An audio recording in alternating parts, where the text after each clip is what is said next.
Hello everybody. We are in lesson 810 and I'm starting us on page 925 in the summary. I would like you to look at this picture. A little bit about this picture. We've got a data set of cookies. We have 1, 2, 3, 4, 5, 6, 7, 8 people who baked cookies. So for example, one person baked 19 cookies and 2 people baked 20 and so on. You see this little red triangle. That red triangle is the mean. So we talked about the mean recently. It's also known as the average. It's supposed to be a typical value for this data set. And you will notice it is right in the center. Now, I want you to think about this as a triangle because today we're going to think of the mean as a balance point. Something like the middle of a seesaw. You notice that there are 2 points here right in the middle, and there are the 2 points to the left and 2 points to the right, and 1 point to the left and 1 point to the right. The mean is in the very center. And if we thought about these points as being on a seesaw, and this red triangle is where the center of the seesaw is, everything would balance. The left wouldn't be heavier, and the right wouldn't be heavier. So the idea is we're thinking today of the mean as a balance point. That's easy to see with this distribution because it's so symmetrical. Everything on the left is balanced by something on the right. So let's look at something that isn't quite as symmetrical. Okay, now we're on page 921. Here is the data set from an earlier lesson showing how long it takes for Diego to walk to school in minutes over 5 days. The mean number of minutes was 11. Notice I've got 1, 2, 3, 4, 5 numbers. I've got 1, 2, 3, 4, 5 dots. And the mean, 11, is right down here. It is the red triangle again. And now things aren't nice and symmetric. We're kind of thinking, however, that this is still going to be the balance point. I've got these 3 dots close to the center of my seesaw, and I've got 1 point close and 1 point far away. So again, we're trying to see that everything is going to be balanced. In order to see the actual calculations for this, you need to turn the page to page 922.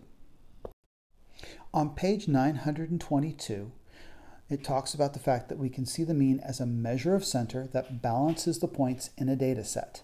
If we find the distance between every point and the mean, add the distances on each side of a mean, and compare the two sums, we can see this balancing. So here are the 5 numbers that were on the dot plot. Here is the mean. Every time I'm finding here a distance, I want that distance to be positive. So for example, for the first one, I'm going to say 12 minus 11 is 1. And 11, wait, let's see, 12, which side is 12 on? 12 is to the left of 11 or to the right of 11? Well, it's on the right.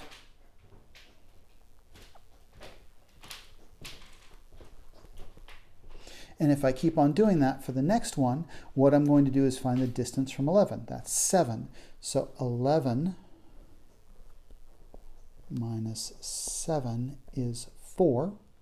And 7 is to the left. Please notice that I'm always subtracting, so I'm getting positive numbers here. For the 13, 13 minus 11 is 2, and it is to the right. 11 minus 9 is 2, and it is to the left. And 14 minus 11 is 3, and it's to the right. So just to review, what I've done here is I've taken the 5 numbers on my dot plot, I've compared them to 11, the mean, I've said for each number whether it's to the right or to the left, and I've subtracted to find the distances. Now notice down here, the sum of the distances left of 11. So now what I want to do is I want to focus on everything that was on the left. And in particular, I want to look about those two distances right there. So if I do that addition and add up those two numbers, 4 plus 2 equals 6. The sum of the distances on the left of 11 are 6. And now let's do the same thing on the right. Right. I'm interested in 1 and 2 and 3. So now I've got 1 plus 2 plus 3. That is 6. Aha! Everything to the left and everything to the right balanced out. The two sums are equal. And that's what we mean by being a balance point. Everything to the right of the mean is balanced out by everything to the left of the mean. Let's do that again. I'm at the middle of page 922. But let's change the number. Let's change the number from the mean we calculated to 10, which is not the mean. So I'm still doing all this work of subtraction. So 12 minus 10 is 2. That's to the right. And 10 minus 7 is equal to 3. And that's on the left.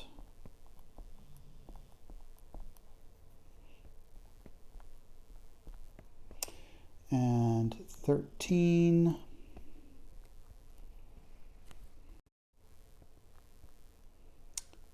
minus 10 is 3. That's to the right. 10 minus 9 is 1, and that's to the left.